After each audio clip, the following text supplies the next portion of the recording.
I don't know if you've been paying attention, but Africa just shocked the world, and it has massive implications for the United States and for Europe. Many of our Western leaders are freaking out right now. I kind of actually enjoy watching them. Victoria Nuland, who of course helped create the war in Ukraine, has gone from DEFCON 5 down to DEFCON 1 over Africa in the matter of weeks. It's an emergency, and she should be concerned because this stuff is about to hit the fan. The dominoes are starting to fall, and we'll get into the important details here in a second. But first, take a look at this map just published on Friday. These are all of the African nations that have now signed military agreements with Russia, and even a few of those in white are getting ready to partner with Russia as well. Damn, that's a lot of red.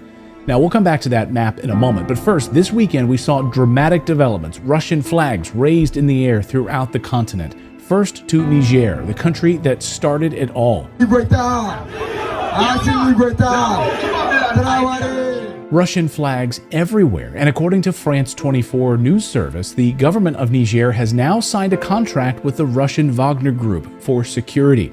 And they need it because the coup in Niger has entered the point of no return right now. The people rising up against France, against the United States' influence in that country. The Western powers that have controlled Niger for decades are now being pushed out. And this weekend, the military leaders now say that Niger will no longer be a European colony. And they've demanded that all French soldiers get out now, get out of here, or face the consequences. Why does the United States even have troops in this country in the first place? Well, that's a great question. So get out of here, France, and get out of here, United States. You don't belong here. Over the past few days, the United States started dropping massive amounts of military cargo right near the Niger border with its warplanes. They are getting ready to attack Niger to try to stop it all. But that threat is not stopping the people of Niger. Tens of thousands of people marching in that country this weekend, celebrating their independence and shouting no to foreign military bases, no to poverty, no to the West stealing their uranium, their phosphate, and other minerals. Get out of here now. All of the ambassadors' offices to the Niger Republic Mission Service, the United States, France, Nigeria, and Togo have all been terminated. All of their offices are now officially shut down by the Niger government. The head of the military just made this announcement. So other African nations are now showing their support for Niger and starting to say the very same thing. Get out of our country. This weekend, the people in Senegal rising up against Western colonial governments controlling their country.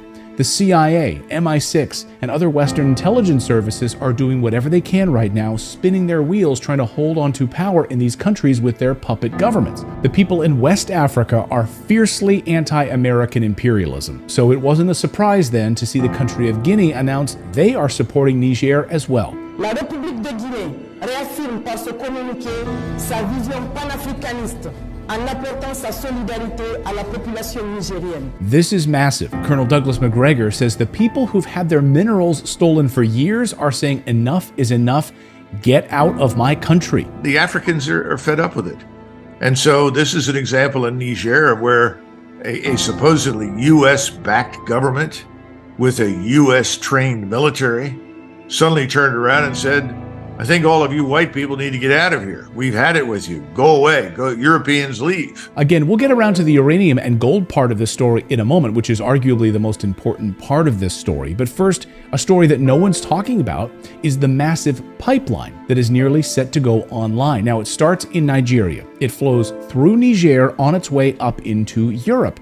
Chevron and the United States have already invested $13 billion into this pipeline. And guess what, guys? After the Nord Stream pipeline destruction, Chevron stepped up production to get this up and running. Hey, we'll speed this up. We'll fast track this. And now the people of Niger are saying, wait a second. Why are we going to allow a pipeline to flow right through our country so Europe can have natural gas? You are doing nothing for us. You continue to steal from us. Sorry, no more pipeline. This is why Europe is terrified this morning. The United States already blew up the Nord Stream pipeline, put their own pipeline into action in Africa. Smart business move, right? We'll just blow up the competition. Imagine Walmart doing that to Target stores. Yeah, we're just going to blow up those stores. Now you got to shop at Walmart. And now Niger is saying, hey, sorry, you're not going to use our country to transport your natural gas into Europe. Get out of here. So Europe is facing catastrophe with no Nord Stream pipeline coming from Russia any longer. And now the threat of this pipeline being shut down through Africa. This was their salvation, this pipeline. And then add into it uranium and Europe's nuclear power. The United States gets over 50% of its uranium from Russia, despite all of the sanctions that the United States has placed against Russia. They left uranium off the list. I love this. I love that they chose to sanction every other thing, but they left uranium off the list because we need it so badly. We need it desperately. Why? The United States is so heavily dependent on Russia for uranium that Putin could literally flip a switch, literally destroy the American economy by turning off the lights. A major backup resource of uranium is Niger. The French, the United States, have been essentially stealing uranium from African countries for decades. And again, these countries are saying enough is enough. We are sovereign countries. Get out of here. We are going to keep our own minerals and make our own decisions. And Russia is giving them that option right now. We want you to keep your sovereignty. We want you to be an independent country, not a slave to the West.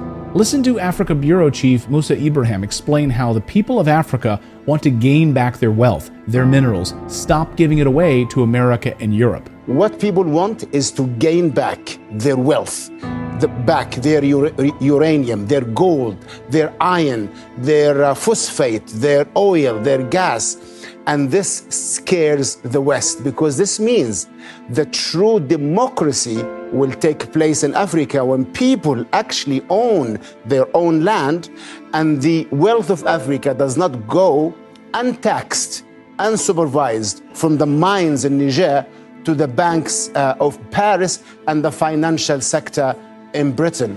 And he's right. Niger's coup isn't happening in a vacuum. This isn't a singular event. They're now pushing back against this neo-colonialism in a larger multipolar world, saying this unipolar order that America has ruled for many, many years, seeking to keep your boot on the people of Africa, is not going to stand anymore. Africans are seeking to regain their national sovereignty. Africa's saying, hey, we are rich in uranium, but we don't get to benefit from any of it because you steal it from us. We will enrich our own uranium, and we will sell it to you, and you'll pay us for it. No more theft. Africa is in the middle of a revolution right now. That's the news update part of today's video.